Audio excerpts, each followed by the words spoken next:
Texas. They say everything's bigger here, and they're right. We've got big cars, big hearts, and even bigger steaks. This is beef country, Texas, home to the Alamo, the Cowboys, and the largest military installation known to man.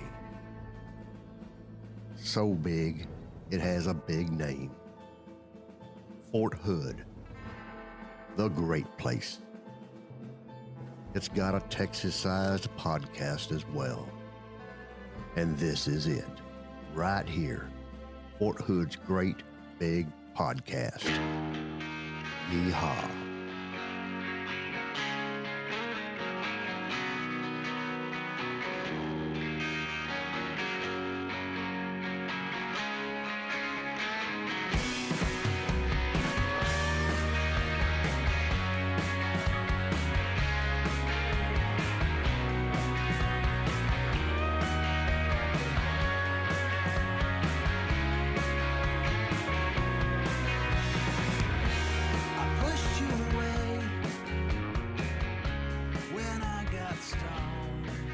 I have the other mics up. I don't. You're on.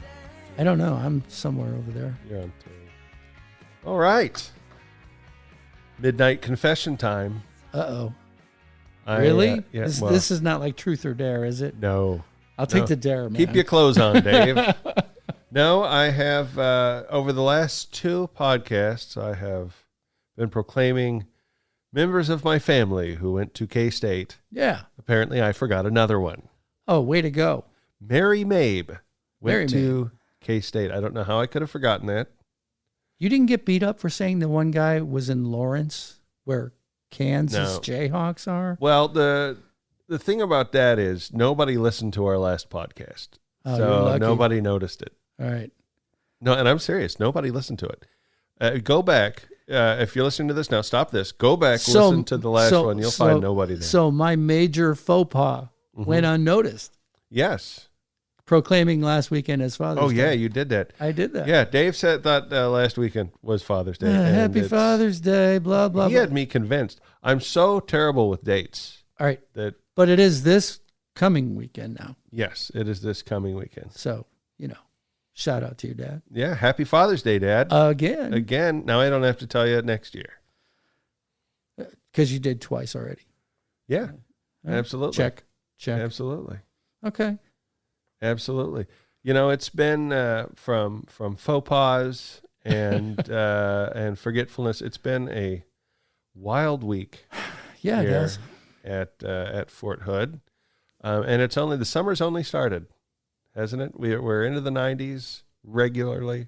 Yep. Every day. I'll tell you something I missed in Japan that you have here at Fort Hood that we had in Kansas as well, and that is those great summer thunderstorms that roll in across the plains, you just get the thunder and lightning and the deluge of water. They don't have anything I don't like dig that. the flooding so much, but the flooding. If it lasts too long, then you have things floating away. We have a little creek that we can see off our balcony. Friars Creek. Yeah, Friars Creek. Yeah, I run it all the time. And when it rains, that creek goes nuts, and you see all the trash. I call it Trash Creek. Yeah, you see all the trash go down the creek. Oh, yeah, it's teenagers hanging out down by the creek. Mm-hmm. Party. Getting the malaria. Because of all the mosquitoes. But no, it's been a crazy week. On social media, we had our biggest post ever. Yeah, it's ever. I think went so too. Nuts. Within 16 hours, 1.2 million. Yeah, 1,200,000 people plus. It's probably higher than growing. Now, what is it now? Tell me, internet. Have you ever noticed that the Facebook app is not a great app? I wanted to use a different word, but I didn't because this is a family program. Yeah. But it takes so many pushes to get to where I want to see, and then sometimes it doesn't even take me there. What are we at now? We are at a 1,000,003. Yep. So with 16... In less than 24 hours. Yes. 16,000 shares plus 1,000 plus reactions. Thousands of comments on it. And this is big news. Yeah. And unfortunately, we like for stuff like that to be positive news. Yeah, that's tough. This is not. This hits to every member of Fort Hood. This hits to all the families out there. Anybody who's ever been associated with Fort Hood. This strikes right at their heart. And that is the search for PFC Vanessa Guillen. Yep. She has been missing now for over 50 days. Yep. We are looking for her. The U.S. Army Criminal Investigation Command is offering a reward of up to $25,000. So they raised it. Yeah, they did. They went up from $15,000 to $25,000 for credible information leading to the whereabouts of PFC Vanessa Guillen. Yep. Now, PFC Guillen, or Vanessa, she's called widely on the internet, is a 20-year-old female. She was last seen April 22nd on Fort Hood between the times of 11:30 a.m. and 12:30 p.m. In the parking lot of the 3rd Cavalry Regimental headquarters here on post. And nobody's seen her since. Nope, nothing. Her car keys, her barracks room key, her identification card or ID card, her wallet were all found in the armory room. Her phone was not there. She had been working that day in the armory room. She was last seen in the parking lot, they think. She was wearing a black T-shirt and purple fitness type, those really tight pants. Yoga pants. Yeah, because she likes to run. She was a runner. So people think it makes sense that she was getting ready to run. Now, if you'll remember back to April 22nd here on post, that's when people were sheltering in place from coronavirus. Right. So there weren't a lot of people out at that time. Very few out and about. And a lot of the units were at minimum manning. Yep. So either you were considered essential employees like we were, so we showed up every day, or if they needed you, they would call you and come in, but the whole office wasn't there at that time. Right. Vanessa is originally from Houston, okay, and she has close ties with her family there. Her family's been really involved in this, really vocal. They've been helping to get the word out. This is becoming a national sensation, a national search for Vanessa. There are a lot of people. That's awesome. Looking for her. Vanessa is of Hispanic descent. She's about 5 feet 2 inches tall. She weighs 126 pounds with black hair and brown eyes. She was a 91 Foxtrot in the Army, which is a small arms artillery repairer. Right? Okay. So she was good at arms room stuff. Yeah, tinkering, fixing stuff, working with their hands. It's an important job. Man, if you know anything, you got to let them know. All right? There's a phone number that you can call. It is 254-287-2722. Or if you want to call the military police desk here on post, you can call 254-288-1170. Now, I do want to address something. There's been a lot of bad information that's going, because when something becomes a national issue, when it grabs the attention of so many people,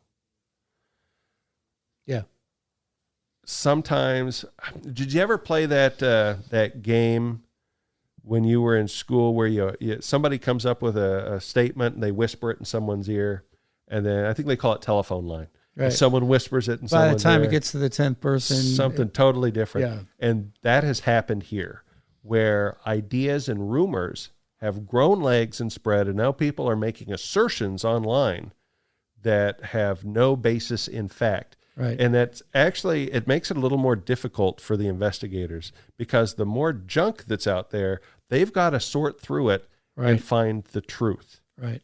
So I do want to say this. Fort Hood's social media puts out the information that has been verified and that we know. By Army Criminal Investigation. Yep. Criminal investigation. They're working with the FBI. There's multiple agencies involved in this. And the unit itself, at one point, they've had 500 soldiers walking out here on Fort Hood, right, looking for anything. They are turning this installation inside out, trying to find Vanessa. We're doing everything we can. So once again, if anybody has any inkling, any idea. Yeah, give those numbers again. Yeah, it is 254-287-2722. That's the Army Criminal Investigation Division Special Agents. And that's like, I mean, for folks that don't know the Army, that's like NCIS. Right. Like that, those folks on TV. That's a Navy thing. Yeah. All right. They're the Navy. This is the Army version of the Navy thing. Or you can reach out to the military police desk here at Fort Hood at 254-288-1170. You can remain anonymous. That's not a problem. Mm-hmm. They're just looking for anything you can give. Anything. And in the meantime, we'll keep you updated on social media. If we have anything to put out, absolutely, we will put it out there. If we don't put out anything, if you're not seeing anything in there, that doesn't mean we're not looking. It just means we don't have any new information to put out. Exactly. But we are looking every day. This is a top priority for us. Yeah, it is. Yeah. We wouldn't be talking about it right now if it wasn't. So, started off the show with that. Our thoughts and prayers are with her and with her family. We absolutely hope she is.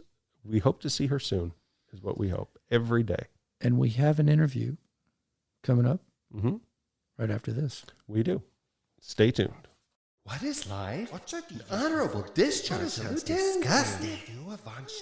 Where'd my filing? Which end of the horse do I stick the carrot in? Sporky asks a question. I don't know. Hey, everybody. Sporky here, and I've got a big question. What is OPSEC? Fork utensil. How is it that you don't know about operational security? Annie Pumpkin. No need to be so formal. You can call me Sporky. All my friends do. And I know all about operational poo-poo. But what is OPSEC? Operational Security's OPSEC, fork utensil. Ooh, maybe it's OPSEC. That's spicy.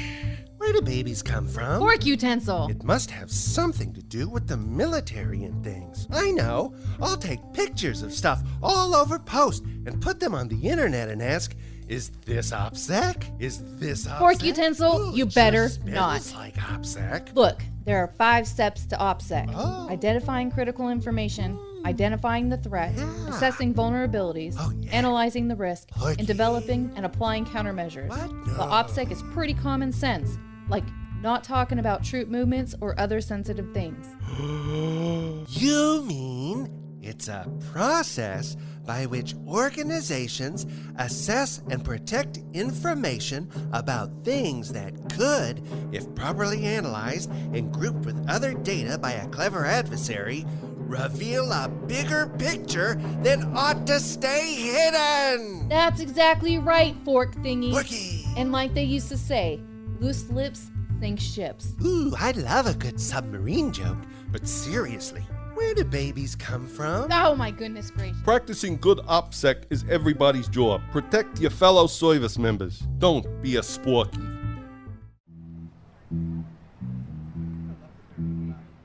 You know it, don't you? Come on. You're already singing it. Fort Hood's Great Big Podcast, saving you from coronavirus since February 20th, 2020. When the night has come, the land is dark, and the moon. Is your day going well, Charlie? Why would it not be? I'm here with you all. Aww. Isn't that the greatest thing of all? It just got better. Mm-hmm. The greatest love of all is being in the podcast room with all of you. So tell me about your filtration. We were talking off air about your 3-part filtration system. For my water. Yes. What about that? It cleans out all the harsh minerals and and particles in the water. Now, is this coming right off the tap, or is this? No, I get my water from a dispenser, and then I put it in. So wait, a dispenser? Mm-hmm. Isn't it already being filtered in the dispenser? It is, but then I filter it again. When did you become such a water snob? About 6 months ago. Really? What happened? What was the event 6 months ago? I was filling up my ice cube trays with water from the sink, and I was noticing a lot of like things in my frozen ice cubes, and I didn't like that, so I kind of got like bugs. Not bugs, just like cloudy. It was cloudy, and I didn't like that.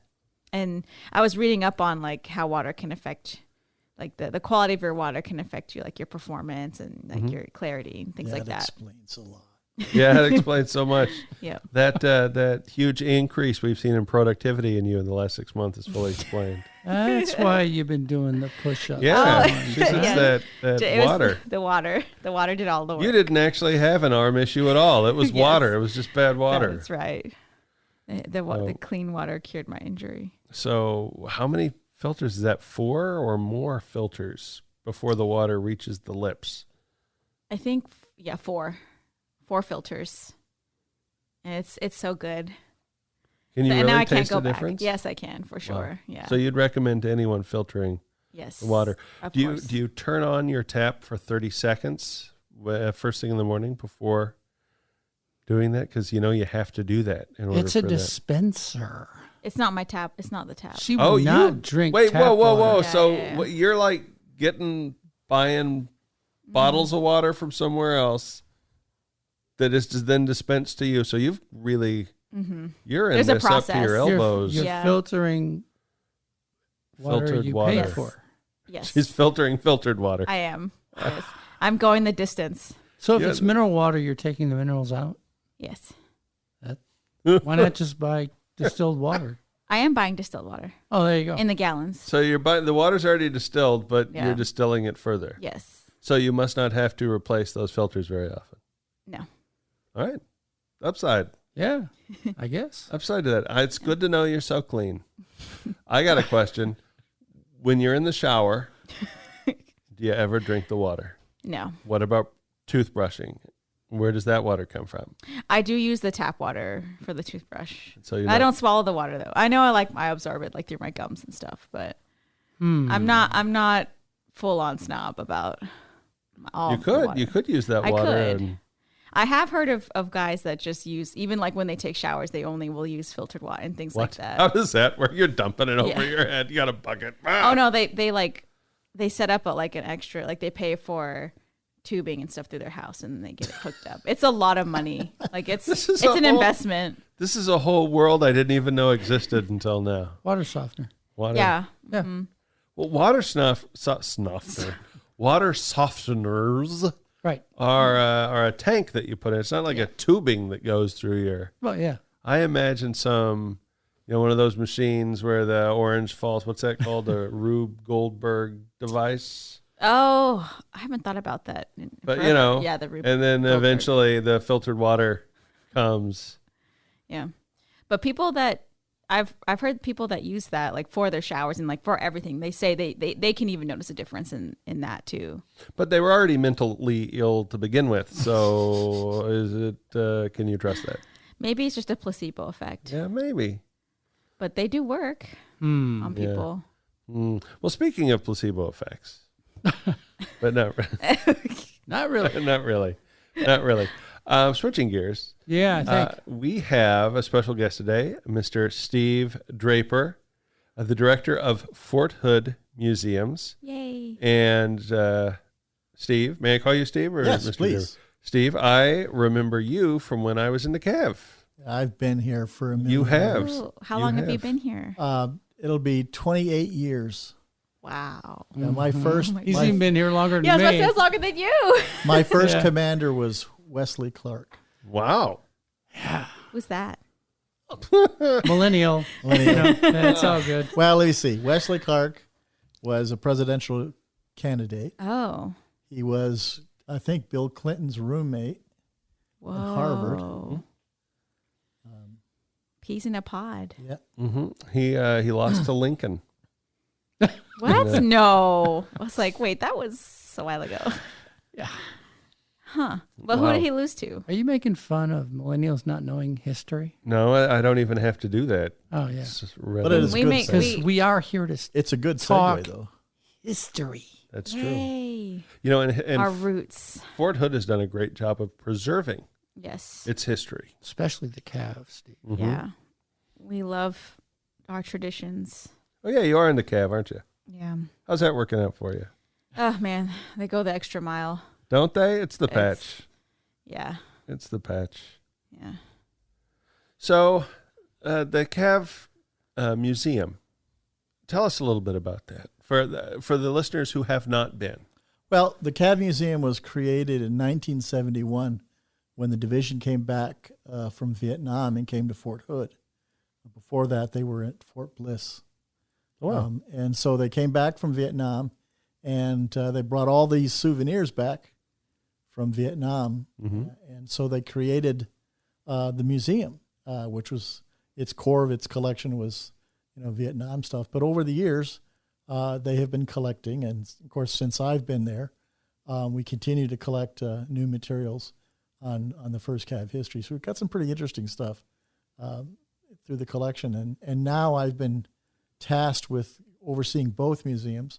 So I look at the first Cav division as well as the 3rd Cavalry Regiment. Wow. And a collection of artifacts and memorabilia on the history of Fort Hood and the 3rd Corps.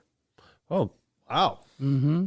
I remember going through the museum my first time and just being blown away from the history of it. And then you guys added another wing Right. to the war that I was involved in. So it was weird to see a room go up with history in it of stuff that I had just experienced.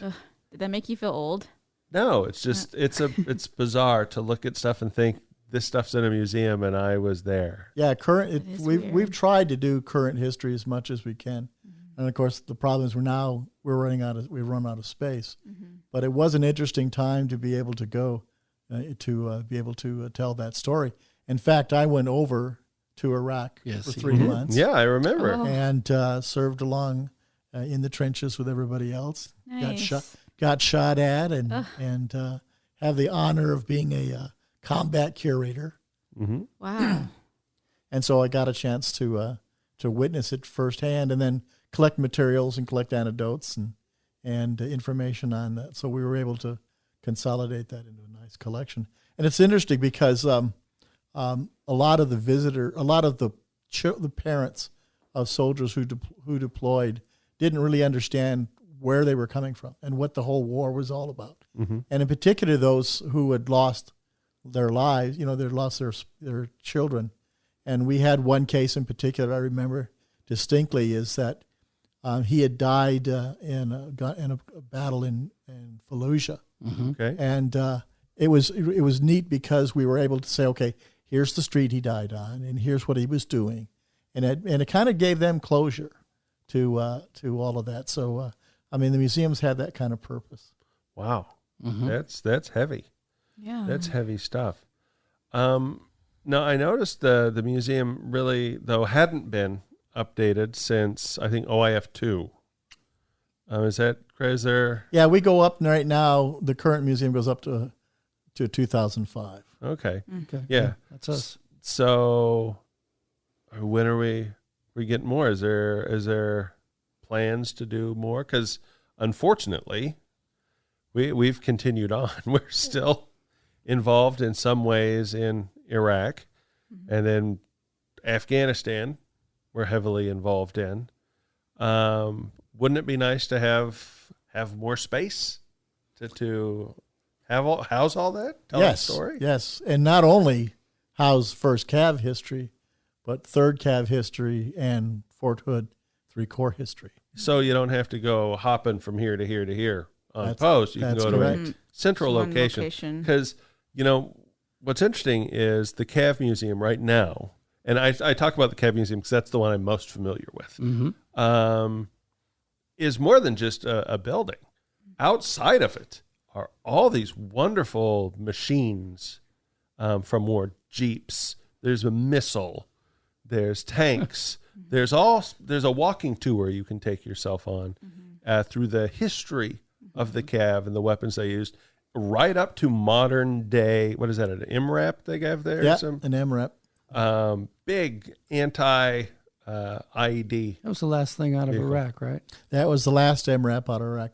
Wow. Phase 1. Phase 1. Yeah. History. It's funny. I got to ride in one when they were just testing them, and it was a special deal. It was when we were giving back southern Iraq back to the Iraqis, and so they were going to take this down there. It was a big deal that I got to ride in it. I just remember just getting so motion sick in the back of this thing, and then having to get in after the ceremony and thinking, "Oh, not this thing again!" Oh. So that's what I think about anytime I see those. Do you get nauseous when you look at it? No, it wasn't that bad, but all those okay. memories do come back. Well, it's a huge machine, and the whole story of how we got it was kind of interesting because it was the last vehicle in the convoy to cross over into Kuwait, and it was the unit that was carrying was a medical unit, and so it was medics that were the end of the line. And so luckily somebody had the forethought to say, hey, that needs to be in the museum. And so through the kindness of strangers and the command staff, we were able to get that. And that is one of the core artifacts in the United States Army collection. Wow. And so it's going to have a nice place in the new museum. New museum. Let's talk about Museum. Museum. New museum. Museum. There are plans afoot. Yes, there are. And so just to kind of tell you, we have been working for the last, 7 years, key leaders here at Fort Hood, the community itself, command staff, have been working to try to develop a new museum that will tell the story of not only the 1st Cav, but the 3rd Cavalry Regiment, some of the units of Fort Hood, and in particular Fort Hood and 1st and 3 Corps history. And so we are getting pretty close. Wow. It's now that light at the end of the tunnel is about the size of a 50-cent piece. Well, so where is this museum going to be located at? So the new museum will be located right next to the horse detachment. Okay. Right there at the gate. So it'll be open, so you won't have to go through the gates. Right. That's nice. You'll just be able to go right into the museum. And the Mounted Warfare Foundation is raising the funds for that. And I can tell you that the phase 1 of that fundraising campaign has been completed. The offer of gift has been sent up through the chain of command, through Fort Hood and MCOM and everybody else, and it is up, and the Secretary of the Army has signed it, and the last hurdle is it has to go through a congressional review. Okay. Now, Congress doesn't really have to do anything. They just have to look at it. Sure. And then once that happens, the foundation can then start construction. Break some ground. And break some ground. So the groundbreaking is still in the air. Sure. We're talking sometime this summer. Well, we know how Congress works, so. Well, we're hoping that happens here in the next day or two. But in the next few weeks, the Public Affairs Office here at Fort Hood and the Museum Foundation will come up with a date for groundbreaking. Well, that's very exciting. That's so cool. How long do they think, guesstimate, it would take to fully build this museum? I mean, what are we talking about? Because the 1st Cav Museum it's not huge, but it's a nice size. It's 1 floor. Are we talking like multi-levels? The 1st Cav Museum's exhibit galleries are about 6,000 square feet. Okay. The new building, phase 1, which is the main gallery, the rotunda, there's a changing exhibit gallery, some offices and stuff like that. Just the new gallery is 14,000 square feet. Wow. And then the second phase, the foundation, is another 11,000 square feet. Wow. So they're hoping to. So we'll have double. close to 28 to 30,000 square feet of exhibit space. Is the plan to have vehicles outside again, like this, like you have it now? Or We'll no? have some, But we won't be moving the park as you see it today. Okay. And then some of those vehicles, like the MRAP, and a couple others. The Striker from the 3rd Cav will end up over inside the building itself. Oh wow! So what will become of the museum now? The 2 museums now will close. Okay. And the collections will consolidate the collections into one building, and that'll be a storage facility. Because we still will be collecting artifacts. We'll be rotating artifacts through the new museum. So you have to have a sustainable collection. Sure. And then everything else will just kind of close in on itself. The first Cav Museum as we know it today will cease to exist. The 3rd Cav Museum as we know it today will cease to exist. But don't get disheartened, because we are building. I'm working on the exhibit plan, and we will be telling the 1st Cav story and the 3rd Cav story and the Fort Hood story and the 3rd Cav story, or third 3-Corps history. Right. So that story's not going away. In fact, we're telling more of it. So it's not going away. And then in addition to all of that, we'll have changing exhibits. That we have a gallery of about 2,000 square feet it'll be for changing exhibits. That's cool. So not only will we be telling, the story of those units, but also other units at Fort Hood. We can isolate, and tell those stories as well. So there's lots of stuff they're doing. We're going to be doing a lot of exhibits. We're doing a lot of electronic stuff. That's coming up. My staff, the 4 of us, plus some folks from CMH and some dedicated volunteers, have been working for the last almost 2 years now, creating this new exhibit plan. Now, it's not the design, but it is what is going to go inside the building. Sure. And then the designers will create the designs for us. But we've been trying to, with a real honesty and earnesty, if that's the right word, to create, this, so that, people won't be sad, but they'll be very happy. And also other stories will be told, because we're going to talk about not only, the 1st Cav, 3rd Cav, Fort Hood, everybody else, but we're going to expand stuff. We're going to talk a great deal, not a great deal. We're going to talk a bit on the tank destroyer program in World War II. Oh, cool. And how that was created. Sure. And what an impact that had on Fort Hood, or Camp Hood, because that's why Camp Hood was here. So we'll talk that stuff. We're going to talk about, we've got talking about diversity, of course. That's a big issue today. We're going to spend a lot of time, a good portion of telling a story of women in here at Fort Hood. Sure. And talk about some of the people some of the women who have played a major role in the story of the Fort Hood story and Cav. So we're going to highlight some of those folks as well, and then just kind of fill up with lots of different stuff that people didn't know about Fort Hood, about 1st Cav. Talk about, it's kind of what we're kind of doing here is talking about mounted warfare. And how mounted warfare has been molded by these units that make up Fort Hood.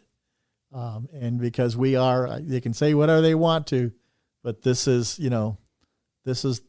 Tank City for me. Oh yeah. And you got, I'm sure I'll get yelled at, but you've got, Fort Benning with the armor school there, and you've got 1st Armor down in Fort Bliss, but this is, Tank City. Well, so we're going to talk a lot about that aspect of it. I know this is the Mounted Cavalry Museum, but I do have to ask, Fort Hood is also quite famous for its air cavalry. Will there be any helicopter representation? Yes, there. We've got, in fact, as you go into the rotunda, flying over your head will be an OH-6. We've got a Huey that'll be going inside the Vietnam section, and we're working to find a Black Hawk that we can stick in there as well. So we'll have some that is a large building. Some aviation assets. Yeah. Oh, yeah. We're also going to talk about, we've also got an exhibit about drones. Oh, that's cool. Because that's a part of this. Anything that moves troops into battle, we're going to kind of talk about it. So it's the Mounted Warrior Museum. Oh, okay. Well, I do know cool. If you need any video product from the 2004 to 2008 time frame, the Cav should have some high quality products. Really? Absolutely. And I do hope, knowing that you have a lot of space there, that there will be a podcast wing. Maybe there could be some mannequins of us sitting around a table. Dave on a stick. Right. You could play old podcasts, and we could be the little mannequins. Oh my gosh. I don't know if we got that Stonecast. kind of money. For the folks that there are going to be some folks who are going to miss the 1st Cavalry Division Museum. Sure. Yeah. And you're currently closed now doing it because of the pandemic, right? Yes, we are closed. The park is open, of course, but Right. You we can are still closed. walk through. Our staff is working on the exhibit plan, Sure. and also we're doing 100% inventory of the collection. It's a lot of work. That's Wow. a lot of work. Because About- I've been back there and seen it. You got a lot of stuff. When you add everything up, we have both the 3 museums, actually the 3 collections, because we have 1st Cav, 3rd Cav, and Fort Hood collections. Over 9,000 objects. And this isn't just objects to the Vietnam War. You have objects that go back way farther than that. Oh, yes. So what's the earliest what's the object? oldest thing? Yeah. Currently, that's a good question. We've got some Civil War material from the Civil War, Sure. some equipment, some weapons that were used, swords or sabers and some rifles and stuff. Wow. But we're going, with the new museum, we're going to go back to the Revolutionary War. Oh, so that's very cool. So are you accepting donations from people? Yes, for we stuff are. like that? In fact, we are. One of the reasons that I'm here today is kind of talk to people about things that we're looking for. There's a famous saying we have in the museum community: "On the way to the dump, we thought of you." And so we are looking for some specific things. One of the things that we're looking for is stuff about Fort Hood High School. You say to yourself, Really? there was a Fort Hood High School. Yeah. There was a Fort Hood High School. Wow. Okay.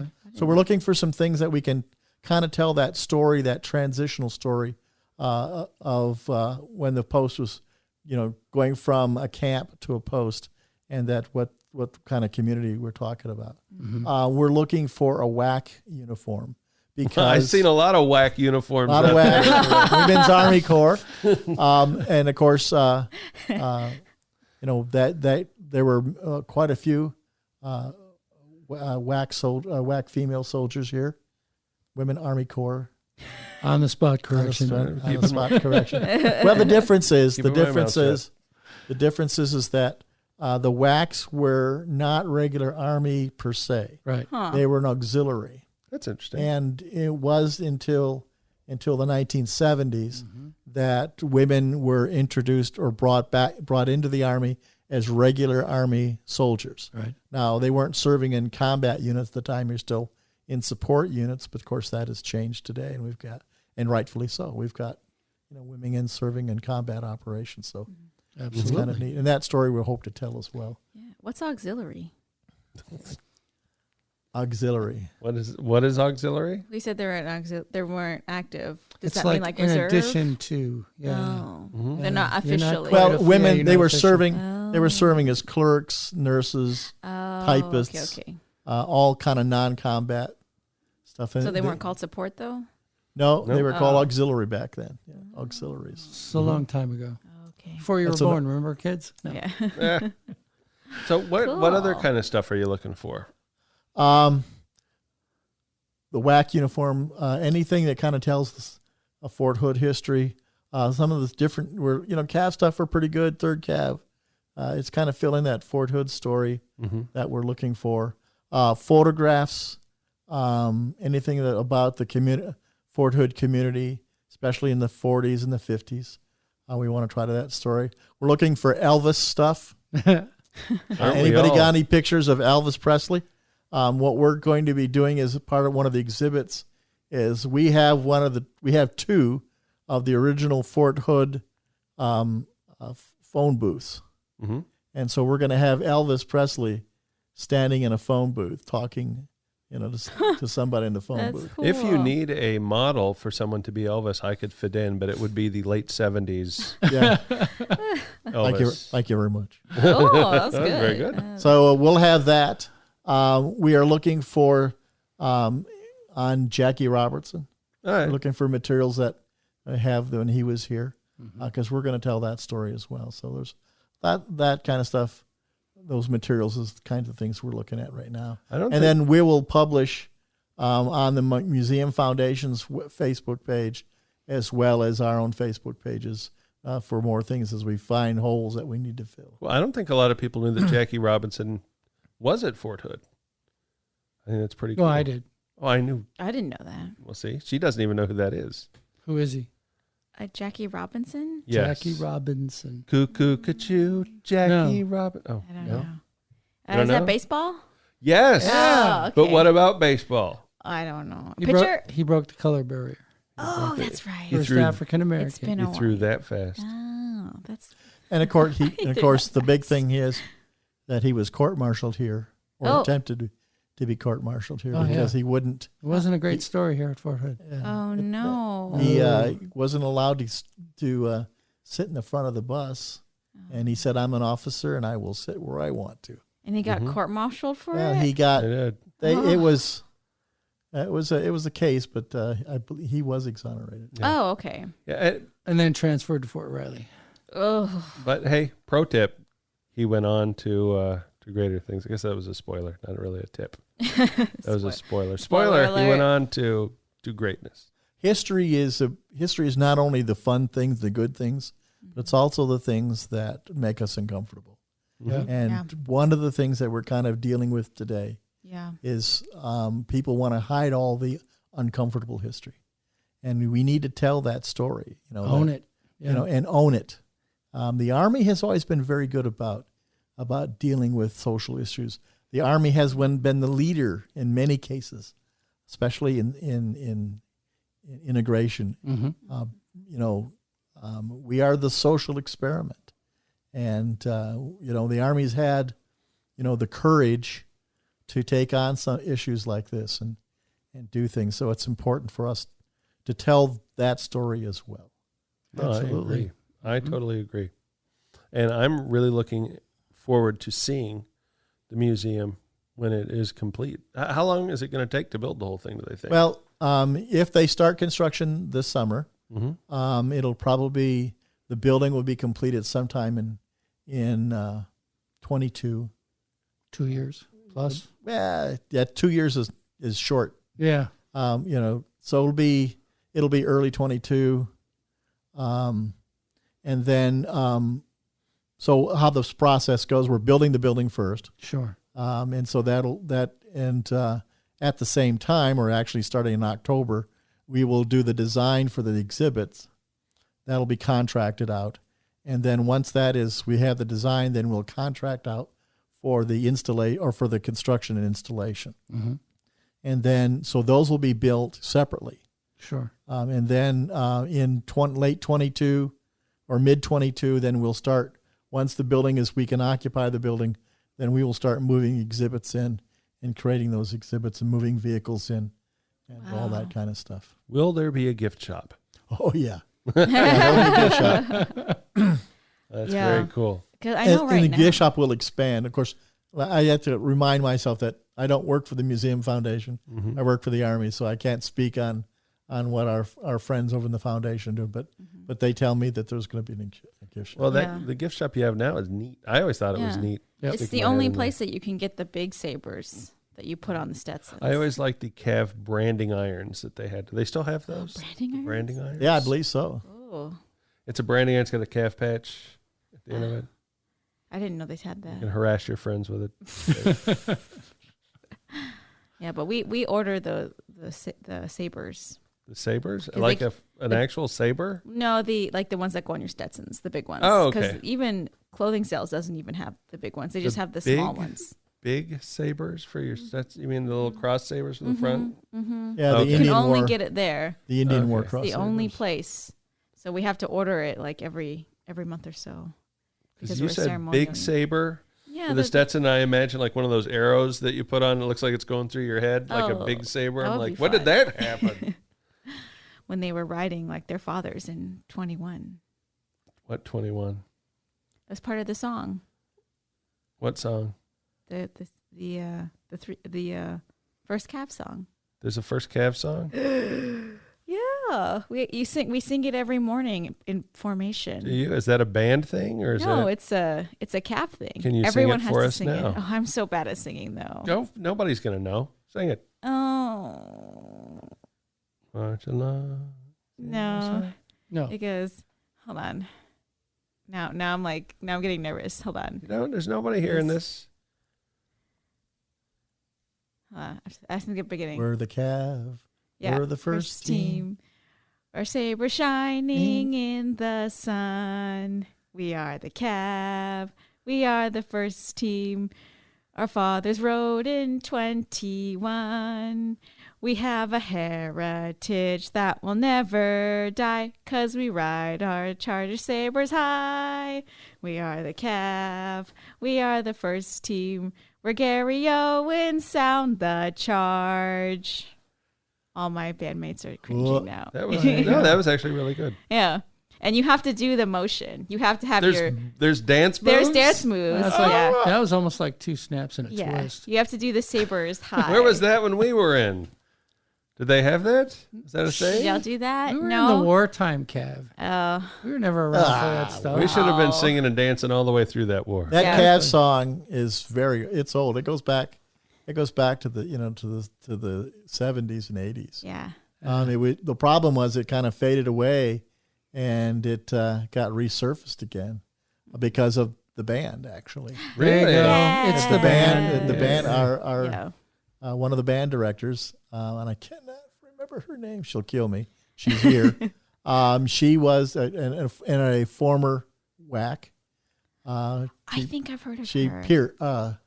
What was her I name? can't think of her name now. It'll kill me. Anyway, she's out there in TV land or radio land, so she'll say something and she'll yell at me. But anyway, she kind of resurrected it again, and it's kind of grown. It's like the Cav hat.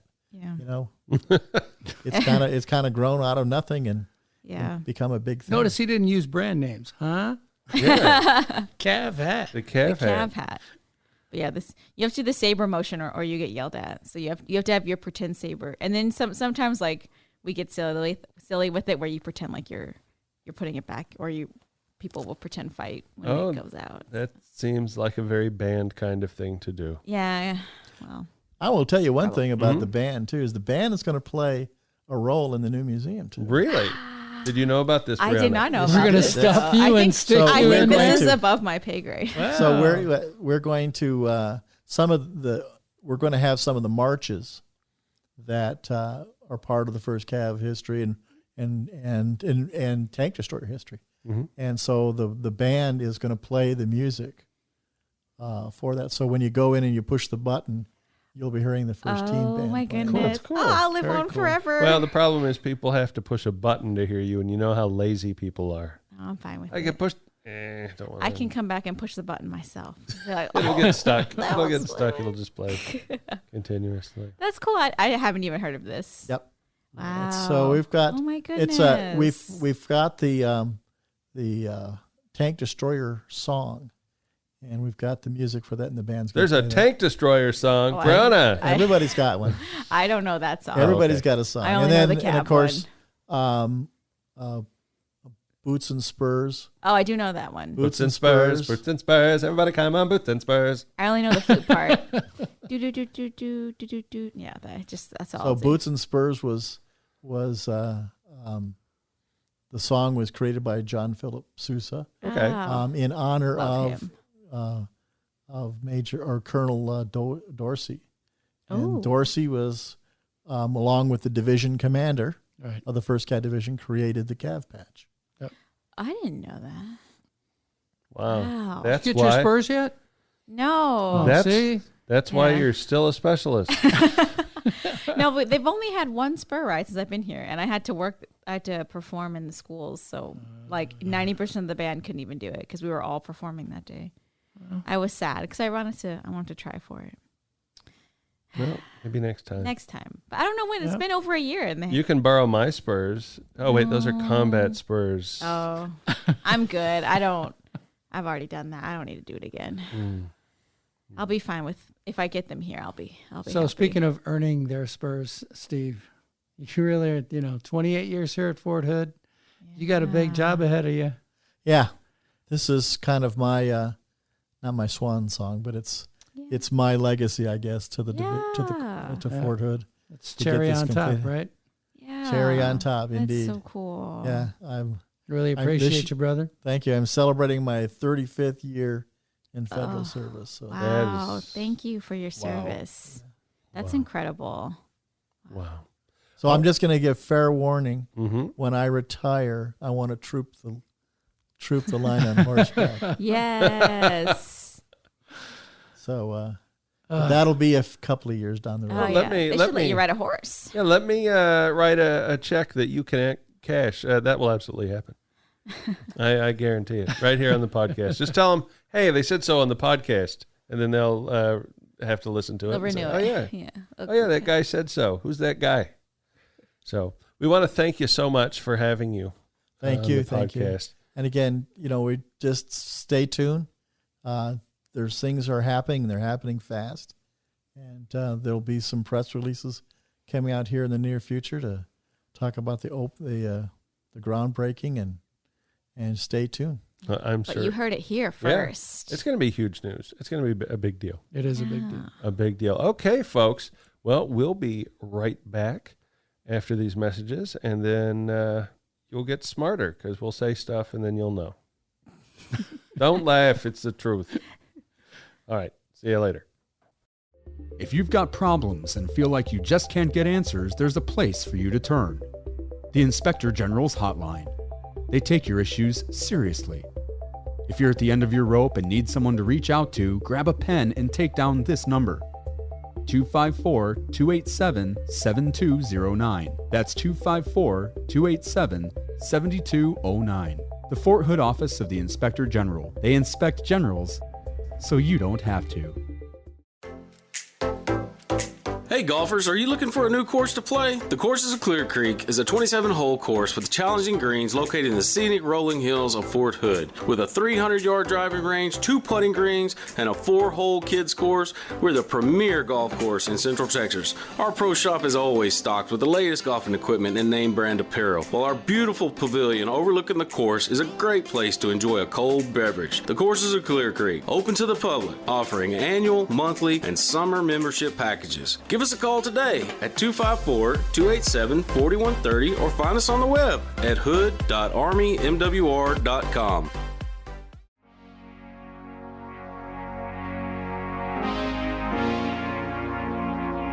Fort Hood's great big podcast. Factual, fantastical, thrilly, and fun. Who writes this crap?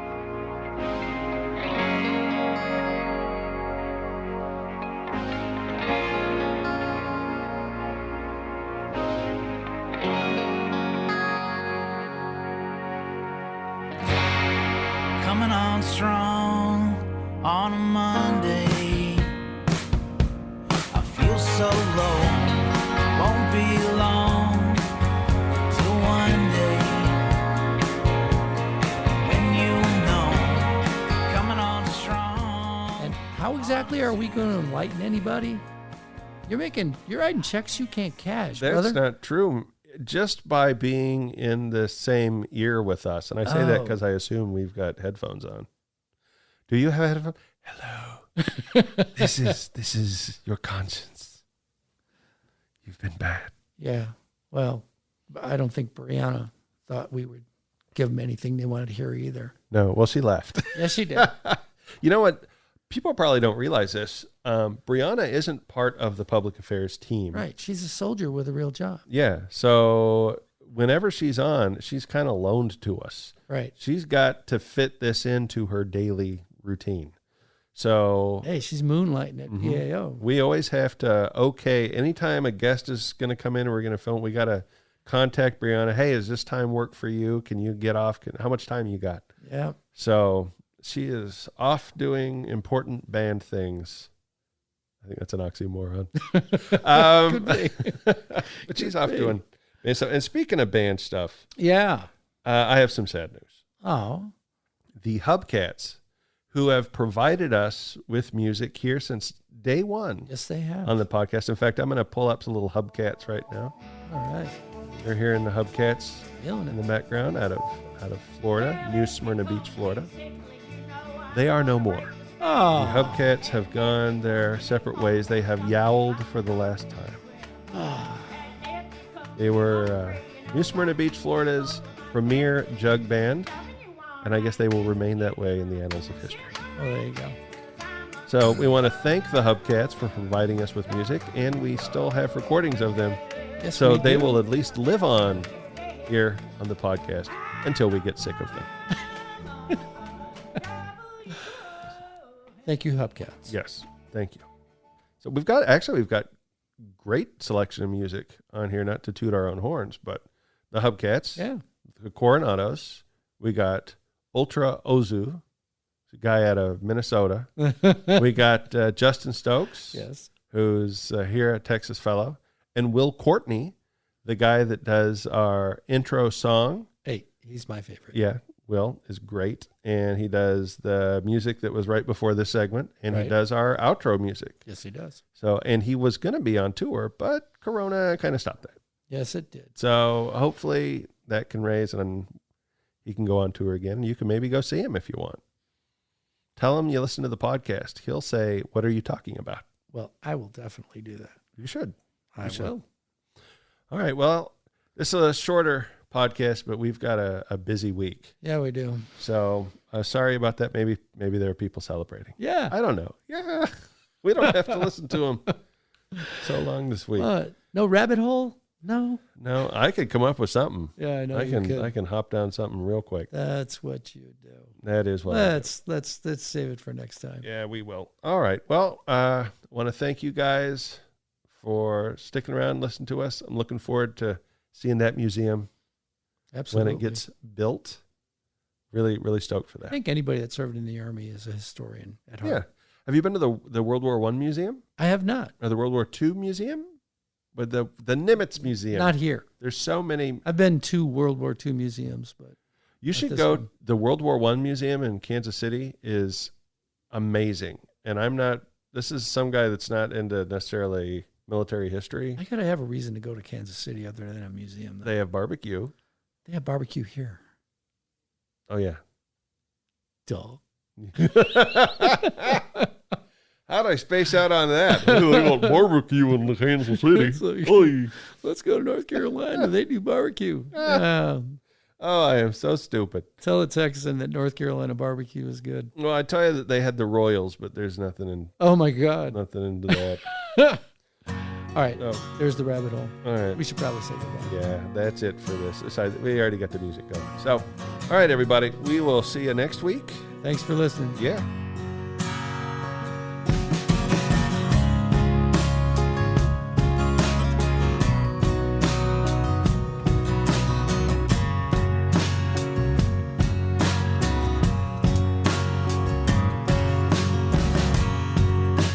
Driving down the road again.